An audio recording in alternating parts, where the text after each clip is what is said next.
Jadi kalau ada yang dihalau sama Tuhan, kalau lagi berhadapan sama masalah, selalu doa yang pertama katakan begini, Tuhan, apalagi dalam hidupku yang harus aku ubah? Supaya perjalanan imanku, supaya perjalanan proses ini berharga bagi aku, karena aku belajar sesuatu yang luar biasa. Jadi orang Kristen yang dewasa seperti itu, karena ada harta terpendam, ada potensi yang dahsyat di mana? Di dalam sini.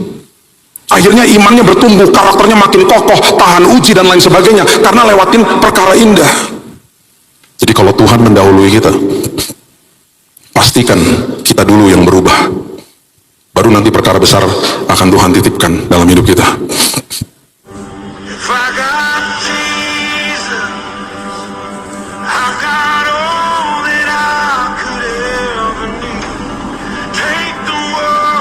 Sebabnya hari ini kembali Tuhan, kesempatan demi kesempatan Kau berikan kepada kami untuk duduk seperti Maria, mendengarkan isi hati Tuhan. Curahkan Tuhan isi hati-Mu, supaya kami makin mengerti, dan hidup kami betul-betul berjalan di dalam sebuah damai dan sukacita, bahkan hikmat dan pengharapan melengkapi hidup kami. Kami sambut firman kebenaran di dalam nama Tuhan Yesus, Juru Selamat kami yang agung, nama yang indah, nama yang mulia yang kami sembah, Yesus Kristus. Kita sama-sama katakan, amin, amin, haleluya.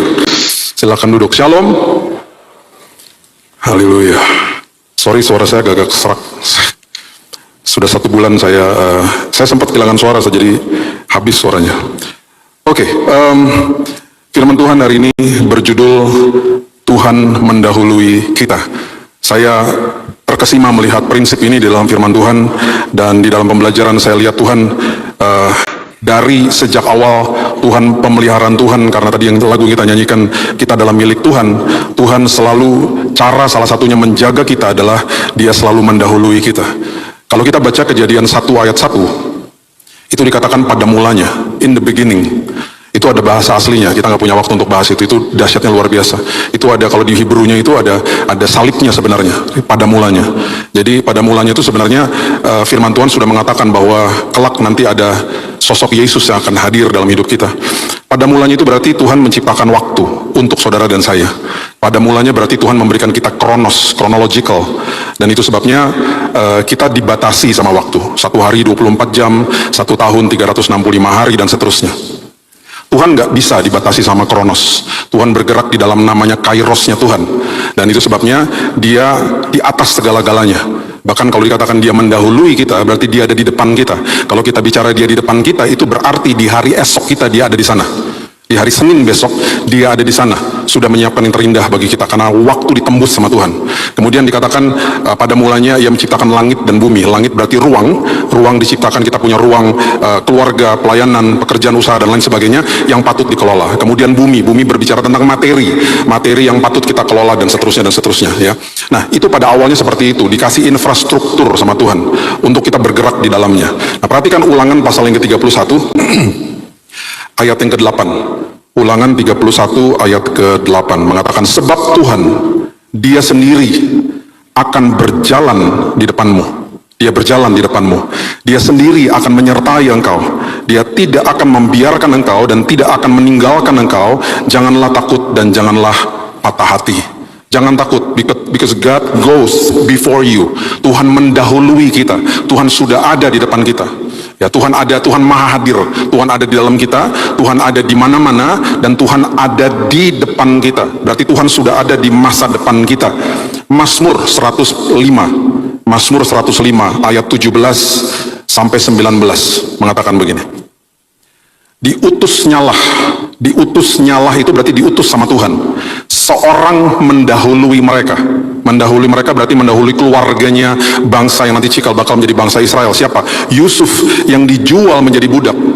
Waktu pribadi ini diminta sama Tuhan untuk mendahului mereka, dan Tuhan akan menggembleng orang ini menjadi akhirnya orang nomor 2 terpenting di Mesir. Dia dikatakan di sini menjadi budak, dijual menjadi budak. Orang ini berarti sedang dipersiapkan sama Tuhan. Mereka mengimpit kakinya dengan belenggu, lehernya masuk ke dalam besi, sampai saat firman-Nya sudah genap. Perhatikan kalimat ini, saat firman-Nya sudah genap dan janji Tuhan membenarkannya. Kalau sudah genap waktunya, kalau janji Tuhan sudah membenarkannya, selesai prosesnya, itu maksudnya. Nah, masalahnya begini, Yusuf, kalau misalnya sebelum ada proses yang dia lewati, kalau misalnya ada sebuah interview dengan Tuhan sendiri misalnya, atau mungkin juga kita, taruhlah diri kita di dalam sebuah awal daripada sebuah proses. Kalau misalnya dikatakan begini, Yusuf, kamu tuh akan jadi orang nomor 2 terpenting di Mesir. Tetapi sebelum kamu sampai di sana, kamu akan dimasukkan ke dalam sumur sama kakak-kakakmu yang membenci dirimu. Bahkan jubahmu yang sangat indah akan diambil, dikoyakkan dan dilumuri sama darah hewan, diberikan kepada bapakmu Yakub yang sangat sayang sama kamu, dan sepanjang hidupnya dia stres karena berpikir bahwa kamu dimakan sama binatang buas. Kamu kemudian dijual ke Mesir. Sampai di Mesir, okelah, kamu tiba-tiba naik pangkat karena kamu jujur, kamu di rumahnya Potifar, kamu jadi pengurus rumah itu. Sudah kamu betul-betul hidup kamu jujur dan penuh dengan integritas, kamu dikejar-kejar sama bininya, sama istrinya. Dan akhirnya kamu difitnah sama dia. Kamu tahu kamu jujur, kamu tidak melakukan yang salah, tetapi karena itu pun, itu tidak menjamin kamu dijebloskan ke dalam penjara. Di dalam penjara kamu akan menemukan karuniamu, kamu bisa menafsirkan mimpi kepada juru minum dan juru roti yang kamu jumpai di sana. Dan tiba-tiba timbul secercah harapan bahwa oh, kalau sampai kedua orang ini dikeluarkan dari penjara, aku bisa nitip sama mereka supaya aku juga dikeluarkan dari penjara. Kemudian kamu katakan kepada mereka berdua, ingat aku kalau kamu keluar. Waktu mereka dikeluarkan dari penjara, kedua orang ini melupakan dirimu, kamu di penjara lagi 2 tahun karena kamu dilupakan. Dan baru setelah itu kamu jadi orang nomor 2 terpenting di Mesir. Kira-kira dia mau nggak di awal kalau Tuhan ngomong begitu, atau Tuhan bicara sama kita hari ini? Di ujung daripada perjalananmu, kamu nanti akan jadi itu, tapi perjalanan ke sana itu nggak enak banget. Perjalanannya betul-betul menyakitkan, perjalanannya betul-betul membingungkan dirimu, dan bahkan seolah-olah kamu akan berpikir bahwa kok Tuhan nggak ada gitu. Ada kemungkinan besar Yusuf katakan, nggak mau Tuhan, udah enak aja begini-begini aja. Kalau Tuhan mendahului kita, dan Tuhan sudah tahu masa depan kita seperti itu, dan pasti indah bersama dengan Dia. Dia mau ketika nanti ada tanggung jawab yang baru di depan kita, Dia mau kita melewati banyak proses supaya kita berubah untuk akhirnya sampai ke titik itu di mana kita menikmati tanggung jawab yang baru, sebuah hal yang dahsyat, pintu yang baru dibukakan sama Tuhan. Masalahnya banyak manusia tidak mau. Banyak manusia tidak mengerti bahwa Tuhan sudah mendahului saya. Tuhan sudah tahu masa depan saya. Makanya sulit bagi manusia terkadang untuk membuka mata rohaninya, untuk tidak fokus sama masalahnya, tetapi lihat tangan Tuhan yang memegang erat tangannya dia. Dan itu kan gak mudah. Kita hanya bisa lihat tangan Tuhan yang perkasa memang memegang tangan kita, tetapi kita lihat dengan mata jasmani kita kan masalah demi masalah. Dan sangat sulit untuk kita percaya bahwa tangan itu akan membawa kita kepada kemerdekaan yang luar biasa, masa depan yang indah, karena Dia sudah mendahului kita. Ada sebuah kisah yang luar biasa di dalam Alkitab. Coba kita baca sama-sama di 1 Raja-Raja 17, dimulai dari ayat yang pertama. Firman Tuhan katakan begini. 1 Raja-Raja 17 ayat yang pertama. Berkatalah Elia orang Tisbe dari Tisbe Gilead kepada Ahab, demi Tuhan yang hidup Allah Israel yang kulayani, sesungguhnya tidak akan ada embun atau hujan pada tahun-tahun ini kecuali kalau kukatakan kering, musim kering. Kemudian datanglah firman Tuhan kepadanya, kepada Elia. Di dalam musim kering ini, Tuhan mengatakan begini, pergilah dari sini, berjalanlah ke timur, bersembunyilah di tepi sungai Kerit, di sebelah timur sungai Yordan. Engkau dapat minum dari sungai itu. Gak lama, karena hujannya berhenti. Sungai itu juga nanti satu hari akan kering. Tapi kan Tuhan tahu kapan sungai itu kering, karena Tuhan sudah mendahului kita. Tuhan tahu penyertaan Dia itu selalu tepat waktu bagi hidup kita. Kamu pergi sekarang, mumpung airnya masih ada, maksudnya pergi ke sungai itu. Dikatakan engkau dapat minum dari sungai itu. Dan burung-burung gagak, bukan cuma satu, burung-burung gagak telah kuperintahkan. Wow, burung gagak telah kuperintahkan, burung-burung gagak. Kalau Tuhan mendahului kita, Tuhan bisa pakai apa saja dan siapa saja untuk memelihara hidup kita. Burung gagak aja bisa digunakan sama Tuhan, bahkan diperintahkan sama Tuhan, jaga anakku Elia. Telah kuperintahkan untuk memberi makan engkau di sana. Kata di sana itu berarti menunjukkan masa depanmu. Kalau kamu ke sana, nggak tahu itu berapa jam setelah itu atau berapa hari setelah itu, di sana aku sudah disediakan persediaan yang luar biasa bagi hidupmu. Kenapa? Karena aku udah ada di sana. Lalu ia pergi, ayat 5. Ia melakukan seperti firman Tuhan.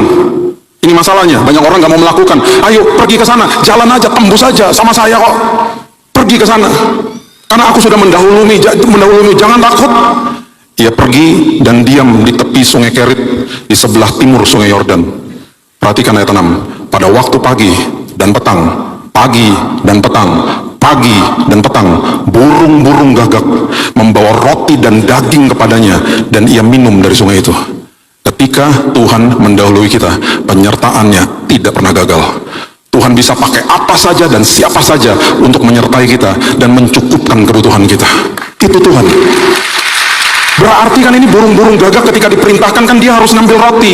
Berarti kemungkinannya apa? Ngambil roti dari rumahnya orang yang punya persediaan. Ngambil daging, dan dagingnya pasti bagus kalau penyertaan Tuhan. Kan diperintahkan. Kalau Bapak Ibu bayangkan peristiwa ini burung-burung gagak diperintahkan karena itu kreasinya Tuhan. Kamu masuk ke rumah itu, kamu ambil rotinya, kamu ambil daging yang terbaik, kasih kepada anakku. Tuhan bisa pakai apa aja. Tuhan bisa pakai siapa saja. Kenapa? Because God goes before you. Tuhan sudah mendahului kita. Itu sebabnya orang Kristen kalau lihat masa depannya harusnya tersenyum. Terima kasih Tuhan. Di hari Senin besok, di minggu depan, Tuhan sudah ada di sana menyiapkan yang terbaik bagi saya. Terima kasih Tuhan. Terima kasih Tuhan. Walaupun hari ini mungkin kita belum bisa lihat, terus ucap syukur sama Tuhan. Terima kasih Tuhan, because you go before me. Saya masuk ke rumah sakit di tahun 2019 dengan dana yang sangat terbatas di rumah sakit pemerintah di Singapura. Pilih kamar yang berempat karena dana pas-pasan, muntah-muntah di hari pertama. Tiba-tiba istri saya lihat apa? Dia bilang apa? Kok ini ada kamar yang sendirian ya? Bukan kamar VIP, kamar sendirian. Namanya isolation room, kamar isolasi. Harganya kenapa kok bisa murah banget? Gak beda-beda jauh sama kamar yang berempat. Kenapa? Karena memang gak ada jendelanya kamarnya. Bukan kamar VIP, tapi sendirian. Oh saya mau, saya bilang sama istri saya, ayo tanya dong, kamar itu aja. Aku gak tahan nih bawa makanan pasien yang lain, muntah-muntah hari pertama. Ketika istri saya tanya, pihak rumah sakit bilang begini, udah habis bu, itu kamar kan murah, sendirian pula, itu dikejar orang kamar-kamar seperti begitu, udah habis. Saya nggak pernah lupa di hari itu saya bilang gini, istri saya down langsung. Saya bilang gini, udah tenang aja, ngucap syukur aja. Kalau Tuhan sudah mulai, Tuhan akan akhiri dengan indah kok. Karena Tuhan mendahului kita, tenang aja. Tuhan selalu siapkan yang terbaik bagi anak-anaknya.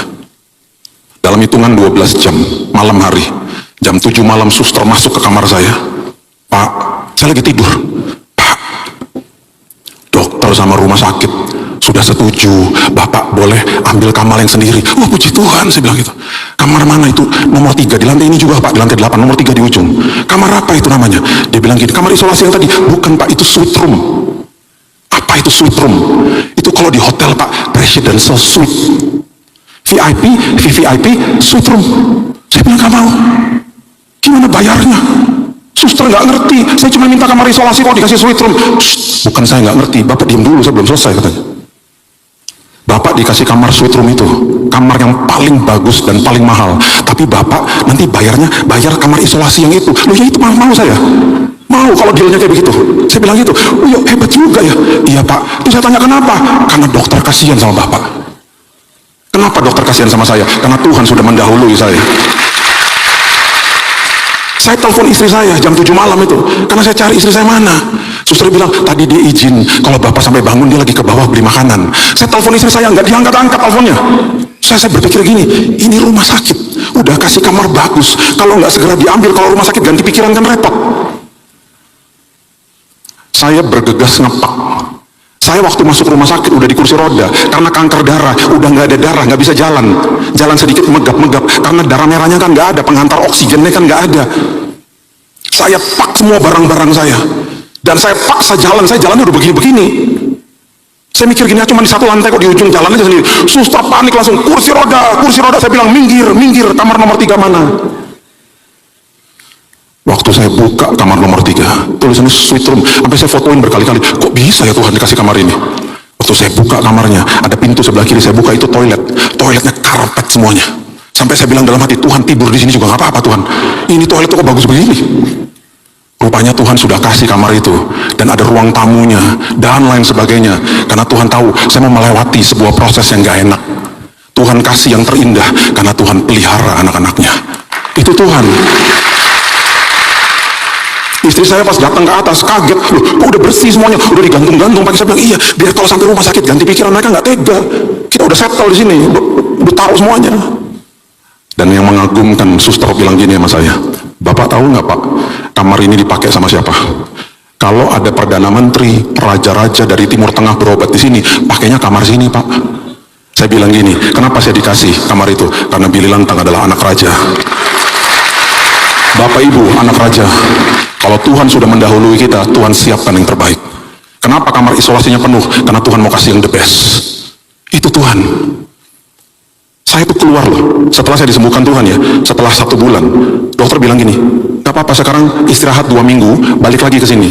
Jadi saya tinggal di apartemen teman saya waktu itu, 2 minggu. Saya dalam hati gini, waktu meninggalkan kamar nomor 3. Ya, nanti kalau masuk lagi kan belum tentu dapat ini ya. Udah segera deh, book kamar isolasi, saya bilang gitu. Kan mau masuk lagi soalnya setelah 2 minggu, ada lanjutan kemo. Saya sempat foto-foto, terima kasih Tuhan buat kamar yang bagus. Udah kita pulang. 2 minggu lagi pas datang ke rumah sakit, tahu nggak susternya bilang apa? Kamar isolasinya penuh lagi Pak, dan dokter udah setuju kamar nomor 3-nya kosong buat Bapak, masuk situ lagi. Ayo, kok bisa? Kok bisa dikosongin? Karena Tuhan sudah mendahului kita. Jadi nggak usah takut, nggak usah gentar. Itu sebabnya kalau kita baca ayat yang ke-7, 1 Raja-Raja 17 ayat yang ke-7, firman Tuhan katakan begini, tetapi sesudah beberapa waktu ya, sungai itu menjadi kering akhirnya kan, karena kan musim kemarau, gak ada hujan, sungainya kering. Ayat 7, sebab hujan tiada turun di negeri itu.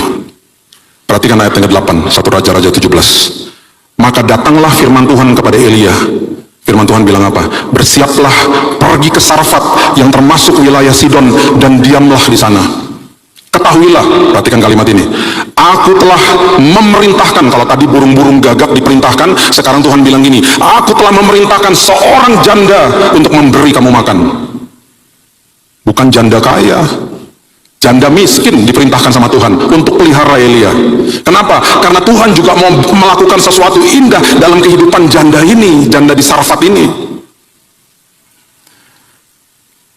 Kemudian dikatakan begini, ayat 10, sesudah itu ia bersiap pergi ke Sarfat. Setelah ia sampai ke pintu gerbang kota itu, tampaklah di sana seorang janda mengumpulkan kayu api. Kemudian Elia berseru kepada perempuan itu, katanya, coba ambil bagiku sedikit air dalam kendi supaya aku minum. Perempuan itu mengambil, berseru lagi. Kemudian ia berseru lagi, coba ambil juga bagiku sepotong roti. Karena kan Elia udah tahu, ini sudah diperintahkan sama Tuhan, berarti pasti aman, saya mau makan dari dia. Jandanya ngomong gini, perempuan itu menjawab, demi Tuhan Allahmu yang hidup, sesungguhnya tidak ada roti padaku sedikit pun, kecuali segenggam tepung dalam tempayan dan sedikit minyak dalam buli-buli. Sekarang aku sedang mengumpulkan 2-3 potong kayu api, kemudian aku mau pulang mengolah bagiku dan bagi anakku, dan setelah itu kami memakannya, maka kami akan mati. Pertanyaan saya, sebelum wanita ini ngomong begitu sama Elia, kan dia udah diperintahkan Tuhan untuk kasih makan. Kan dia udah kasih tahu sama Tuhan. Berarti kalau dia dikasih tahu sama Tuhan, harusnya kalau dia ngerti Tuhan menyertai dia, dia tidak akan kekurangan. Tetapi tetap aja yang namanya janji Tuhan itu seringkali jadi mentah dalam hidup kita ketika kita berhadapan sama realita hidup. Lah gimana? Cuman segenggam tepung, cuman ada minyak di buli-buli, harus kasih kamu makan, ya gimana? Tapi dia udah tahu kok, dia sudah diperintahkan Tuhan kok. Kan Tuhan udah bilang, Tuhan udah perintahkan janda itu, dia udah tahu dia harus kasih makan. Cuman realita hidup kan nggak seperti itu, makanya dia ngomong begini. Dia masih nggak percaya. Kalau dia percaya kan dia, oh ya tenang aja, saya kasih, pasti saya dipelihara Tuhan, kan enggak. Akhirnya Elia ngomong begini, ayat 13, jangan takut, pulang, buatlah seperti yang kau katakan, tetapi buatlah lebih dahulu bagiku sepotong roti kecil, bundar-bundar kecil padanya, bawa kepadaku, kemudian baru kau buat bagimu dan bagi anakmu. Sebelum kamu makan, tabur dulu. Itu adalah the act of faith, sikap imanmu. Tabur, kasih sama aku dulu sedikit, sedikit aja. Sebab beginilah firman Tuhan ayat 14, tepung dalam tempayan tidak akan habis, minyak dalam buli-buli tidak akan berkurang, sampai pada waktu Tuhan memberi hujan ke atas muka bumi. Bapak Ibu, Elia sudah tahu dia dipelihara Tuhan. Di kisah ini, janda di Sarfat diubahkan sama Tuhan. Ketika Tuhan bilang, saya perintahkan untuk kamu tabur, itu berarti Tuhan sudah mendahului dia menyiapkan yang terbaik. 10 tahun yang lalu saya berhadapan sama 2 teman saya, mereka baru mau menikah. Tiba-tiba mereka bilang begini sama saya, Kak, uang kita tuh pas-pasan Kak, tapi kenapa ya kita ini digerakkan sama Tuhan untuk bantu orang tua kita yang usahanya baru bangkrut. Gimana yang menurut kakak bantu? Tapi uang kita habis Kak. Gak apa-apa, tabur aja, kalau Tuhan taruh dalam hatimu, tabur aja. Seorang janda di perjanjian baru memberikan sepeser, dan Tuhan katakan kepada murid-muridnya, itu pemberian terbesar. Karena kerajaan sorga tidak lihat jumlahnya, kerajaan sorga lihat sisanya. 10.000 sama 100.000 besaran 100.000 di mata dunia. Karena sebelum itu dikatakan orang Farisi memberi jumlah yang besar. Kerajaan sorga nggak pernah lihat nominal, kerajaan sorga lihat sisanya. Kalau yang kecil bermitra sama Tuhan, jadi perkara besar. Itu prinsip kebenaran kerajaan sorga. Jadi akhirnya apa? Mereka tabur. Hari ini mereka betul-betul diberkati dengan Tuhan. Orang yang diberkati adalah orang yang diberkati diubahkan di dalam sini dulu, sebelum ada materi di dalam tangannya. Saya paling anti sama Injil kemakmuran, gak ada Injil kemakmuran. Jadi jangan dikejar-kejar hal seperti itu. Itu sebabnya di Yesaya dikatakan begini. Coba lihat Yesaya 45 ayat 2-3 mengatakan begini. Yesaya 45 ayat 2-3. Aku sendiri hendak berjalan di depanmu. Aku berjalan di depanmu dan hendak meratakan gunung-gunung, hendak memecahkan pintu-pintu tembaga, dan hendak mematahkan palang-palang besi. Dengan kata lain, masalahmu akan kuhancurkan di hadapanmu, karena aku berjalan di depanmu. Perhatikan ini, aku akan memberikan kepadamu harta benda terpendam, harta kekayaan yang tersembunyi. Ini nggak bicara soal materi, supaya engkau tahu bahwa akulah Tuhan Allah Israel memanggil engkau dengan namamu. Ini nggak bicara soal materi, harta terpendam, harta kekayaan terpendam. Ini nggak bicara soal materi atau harta jabatan, status, ketenaran, uang. Nggak sama sekali. Ketika masalah dihalau sama Tuhan, Tuhan sedang mengambil sebuah harta terpendam, yaitu apa? Karakter kita yang dibentuk sama Tuhan. Kalau karakternya jadi luar biasa, akhirnya ketika dititipkan perkara dahsyat, kita jadi pengelola yang hebat. Itu Tuhan. Jadi kalau ada yang dihalau sama Tuhan, kalau lagi berhadapan sama masalah, selalu doa yang pertama katakan begini, Tuhan, apalagi dalam hidupku yang harus aku ubah? Supaya perjalanan imanku, supaya perjalanan proses ini berharga bagi aku, karena aku belajar sesuatu yang luar biasa. Jadi orang Kristen yang dewasa seperti itu. Karena ada harta terpendam, ada potensi yang dahsyat di mana? Di dalam sini. Akhirnya imannya bertumbuh, karakternya makin kokoh, tahan uji dan lain sebagainya, karena lewatin perkara indah. Jadi kalau Tuhan mendahului kita, pastikan kita dulu yang berubah. Baru nanti perkara besar akan Tuhan titipkan dalam hidup kita. Saya mengucap syukur dan saya berterima kasih kepada Tuhan ketika saya juga menemukan firman ini. Karena banyak manusia bilang gini, Pak, saya kedahuluan sama orang itu, Pak. Kenapa Tuhan kasih kesempatan buat dia ya, Pak? Kok bukan buat saya? Padahal saya puasa terus loh, Pak. Saya hidupnya taat loh, Pak. Jangan ikut Tuhan pakai formula. Karena Alkitab sudah bilang, kalau sudah genap waktunya dan janjiku membenarkanmu, sudah genap semuanya, kamu sudah, karakternya sudah lihat, oh makin serupa seperti aku. Makin digodok karakternya, genap waktunya. Itu waktunya Tuhan, hanya Tuhan yang tahu. Seringkali menjadi sebuah dilema dalam hidup manusia. Tuhan, kenapa kesempatan itu kok dia duluan yang dapat ya Tuhan buat saya? Jangan banding-bandingkan diri kita dengan orang lain. Lihat peristiwa ini. Lihat Yohanes pasal yang kelima ayat 1-8. Coba lihat. Yohanes pasal yang kelima ayat 1-8. Sesudah itu ada hari raya orang Yahudi. Yesus berangkat ke Yerusalem. Di dekat pintu gerbang domba ada sebuah kolam, namanya kolam Bethesda, artinya 5 serambi. Bapak Ibu yang ke Israel pasti pernah ke sini ya. Serambi-serambi itu, di serambi-serambi itu berbaring sejumlah besar orang sakit, orang-orang buta, timpang, lumpuh, yang mereka selalu menantikan goncangan daripada air kolam itu ya. Kita sudah pernah baca pasti ayat ini. Sebab sewaktu-waktu kalau malaikat Tuhan turun menggoncangkan air itu, barang siapa yang masuk ke dalamnya menjadi sembuh dari penyakitnya. Digoncang airnya, masuk duluan, sembuh. Nah di situ ada seorang lumpuh ya, yang sudah 38 tahun lamanya sakit. Ketika Yesus melihat orang itu berbaring di situ, karena ia tahu bahwa ia telah lama dalam keadaan itu, berkatalah ia, maukah engkau sembuh? Ya pasti maulah. Nah ini dia pernyataannya dia. Dia katakan begini, Tuhan, tidak ada orang yang menurunkan aku ke dalam kolam apabila airnya mulai goncang. Sementara aku menuju ke kolam itu, perhatikan ini, orang lain sudah turun mendahului aku. Saya mau beritahu ini kepada Bapak Ibu, tidak ada siapapun dan apapun yang sanggup mendahului Tuhan. Karena Tuhan yang menembus waktu, dan hanya Dia yang bisa. Dan apa yang terjadi? Dikatakan begini, Yesus bilang begini, bangun, angkat tilammu, dan berjalanlah. Kalau sudah genap waktunya, percepatan bisa terjadi kapan saja, di mana saja dalam hidupmu. Jadi jangan pernah bilang, oh dia kenapa dia duluan ya? Kenapa dia dapat kesempatan, aku belum ya? Jangan banding-bandingkan dirimu dengan orang lain. Selalu mengerti bahwa waktunya Tuhan kalau terjadi dan digenapi itu selalu indah dalam hidupmu. Orang ini ngomong, mereka mendahului aku, mereka dapat kesempatan dahulu. Makanya kalau lagi dibawa naik sama Tuhan, karakter lagi dibentuk sama Tuhan, pasti nggak enak. Orang di mana-mana kalau naik itu pakai gigi satu. Makanya firman Tuhan bilang apa? Engkau akan terus naik dan tidak turun. Wah, kita kalau dengar ayat itu kita bilang gini, amin. Kita nggak paham bahwa dibawa naik itu nggak enak. Gigi satu, coba naik sepeda, nanjak, nggak enak. Dan kita lihat kanan kiri kita orang yang sedang turun, wah enaknya minta ampun. Bahkan seperti Asaf di Mazmur dikatakan, kenapa kau memberikan kemujuran bagi orang-orang fasik? Atau bahasa yang kita lakukan hari ini kita katakan, kenapa kau memberkati orang-orang itu Tuhan? Jangan ngomong begitu. Itu kerja rohani orang ngomong begitu. Justru kita yang lagi naik, kita yang lagi diubahkan sama Tuhan, kita dapat berkat yang paling luar biasa. Karena berkat yang paling dahsyat adalah saudara dan saya diubahkan sama Tuhan di dalam sini.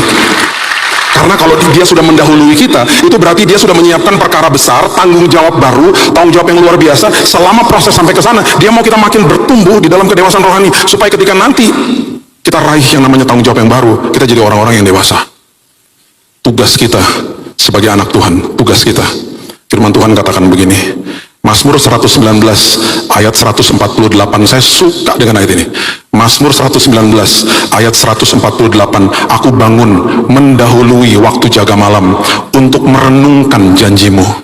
Dengan kata lain, sebelum orang pada bangun, aku bangun duluan. Aku mendahului diriku, karena pergumulan paling berat bukan lawan iblis, tapi lawan diri sendiri. Sebelum aku mulai hariku, aku mendahului diriku dengan perenungan firman Tuhan. Karena sepanjang hari, aku akan dibangun di atas kebenaran firman yang merupakan landasan dalam hari baruku. Besok begitu lagi, besok begitu lagi. Dahului dirimu setiap hari dengan firman Tuhan. Kita nggak bisa ngapa-ngapain tanpa firman Tuhan. Kami baru pulang dari Sydney kemarin, ada pelayanan di sana 10 hari. Setiap pagi kami berdoa, Tuhan, terima kasih buat hari yang baru. Kita mesbah keluarga bilang, Tuhan, hari ini kami percaya ada perkenanan Tuhan, ada hal-hal yang dahsyat terjadi. Satu hari, saya ketemu sama teman lama. Siang hari jam 2, teman baru yang baru kenal di gereja yang mengundang kami, dia akan aplusan sama teman lama saya. Jadi teman lama ada tugas, teman baru datang jam 2, saya pergi sama dia. Jadi udah janjian jam 2 ntar ketemuan. Kan ketemu nih jam 2, teman lama sama teman baru. Ternyata nggak kenal, dikenalin. Teman lama yang memang udah tinggal di sana juga, ngomong sama teman baru. Di depan saya nih kejadiannya. Kerjanya apa katanya gitu. Di sini, oh sama-sama orang Indonesia tinggal di sini ya. Oh saya supir bus. Teman yang baru ngomong, saya supir bus di sini. Bus kota di Sydney. Teman yang lama ngomong gini, loh, saya lagi mau cari tahu kalau kerja jadi supir itu gimana caranya. Teman yang baru bilang gini, loh, kota Sydney lagi cari supir-supir yang baru, segera daftar. Langsung terkonek. Saya ngeliat depan saya, teman yang baru setelah itu ngobrol, rupanya sama istrinya juga lagi program mau punya anak. Jadi lagi cari dokter obgyn. Dia ngomong namanya. Susah ya ketemu dokter ini loh, tapi katanya bagus banget dokternya. Waktu lagi ngomong gitu, ternyata siapa? Ternyata dokter itu adalah kakak ipar daripada teman yang lama. Terkonek toh. Di depan saya, yang satu mau kerja jadi supir bus, ketemu sama orangnya, yang satu nyari dokter, ketemu sama teman ini. Tuhan pertemukan di waktu yang tepat. Kenapa? Karena Tuhan mendahului kita. Itu Tuhan. Saya sama istri saya begini, lihatin. Wow, terkesima kita. Kok luar biasa ya Tuhan ya. Dahului dirimu dengan firman Tuhan. Harimu penuh dengan perkenanan Tuhan. Karena sudah dilandasi sama firman. Itu sebabnya Amsal pasal yang ke-18 ayat 12 mengatakan begini. Amsal 18 ayat 12. Tinggi hati mendahului kehancuran. Kerendahan hati mendahului kehormatan. Kalau Tuhan mendahului kita, berarti pasti ada prosesnya. Supaya kita catch up sama dia. Sama semua rencana yang sudah disiapkan di masa depan kita. Berarti ada proses lah. Jangan tinggi hati.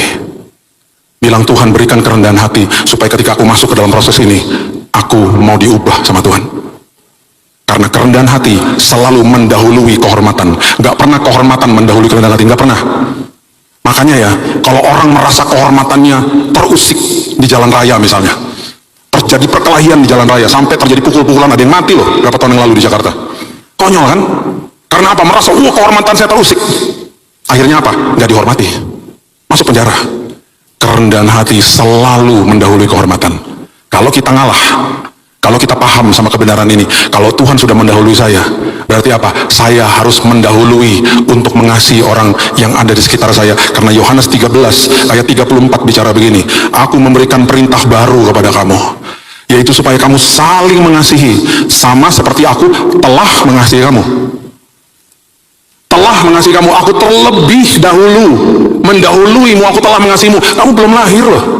Aku telah mati bagimu dan bangkit bagimu. Aku telah mendahului mengasihi kamu. Demikian pula kamu harus saling mengasihi. Jadi saling mengasihi itu bukannya berdasarkan orang itu mengasihi kita, bukan. Karena terlebih dahulu Kristus telah mendahului kita mengasihi kita. Itu sebabnya ayat-ayat seperti begini harus kita amenkan. Dikatakan begini, Roma 12 ayat yang ke-10. Hendaklah kamu saling mengasihi sebagai saudara dan saling mendahului. Ayo, karena Tuhan sudah mendahului, sekarang kita juga harus saling mendahului dalam memberikan hormat kepada orang lain. Kalau ada orang yang menyakiti hati kita, kalau ketemu, dahului memberikan sapa kepada dia. Gak usah deket-deket, gak apa-apa kok, banyak orang toksik. Tapi dahului memberikan sapa kepada orang itu. Karena terlebih dahulu Kristus telah mengasihi kita. Karena kerendahan hati mendahului kehormatan. Lakukan bagianmu, karena Kristus telah mendahului kita. Saya tutup dengan kisah ini. Mungkin saya pernah cerita, saya lupa. Satu hari saya ada khotbah di kota Jakarta, dan itu jam kerja. Dan jam kerja itu kalau jam 7, dan ini khotbahnya ada di Sudirman. Itu berarti kalau di Jakarta kan jam 5, mulai setengah 5 ya, setengah 5, kemudian 6, 7, 8 itu rush hour, macet pasti. Saya tinggal di pusat, saya harus pergi ke Sudirman, jarak sekitar 12 kilo. Kalau ibadah jam 7 di hari kerja, harus berangkat di rumah jam 6. Saya keluar dari kamar, setelah selesai siap-siap, di atas meja, di ruang tamu, itu sudah kami sepakati kunci mobil di situ selalu. Saya cari kunci mobil, nggak ada. Aduh, kemana nih kunci mobil? Langsung saya teringat, kunci mobil kalau nggak ada, itu hanya ada di satu tempat lagi, yaitu di mana? Tas istri saya. Masalahnya, istri saya nggak di rumah. Kalau istri di rumah, saya biasanya masuk ke kamar, buka tasnya pasti di situ. Karena kan dia suka lupaan. Dia nggak di rumah, lagi meeting, saya telepon. Sayang, aku lagi meeting. Ya bentar, cek dulu tas kamu, ada kunci mobil nggak? Hening, tiba-tiba ada suara begini, Tuhan Yesus. Kalau ada ngomong Tuhan Yesus, berarti kunci di situ. Aduh, gimana ya, dia bilang gitu. Udah, tak kirim Gojek, aku kirim Gojek. Gak bisa, aku nggak bisa nunggu. Kalau aku nunggu 15 menit lagi, Gojek baru datang, telat aku. Ya udahlah, kalau naik Gojek dari rumah, ya pasti cepat sih. Cuman pasti keringetan sampai ke sana, mau ibadah kok. Jadi ya udah, cari gokar deh. Tapi susah, jam 6 tuh, gokar susah, karena orang pada pulang kan biasa dari kerja. Saya pencet aplikasinya, dalam hitungan 1 menit, tiba-tiba tintin di depan rumah, ada mobilnya. Loh, kok cepat banget ya? Wah, puji Tuhan, Tuhan siapkan mobilnya. Segera saya masuk ke dalam mobil, karena mau buru-buru. Masuk ke dalam mobil, tiba-tiba supirnya begini.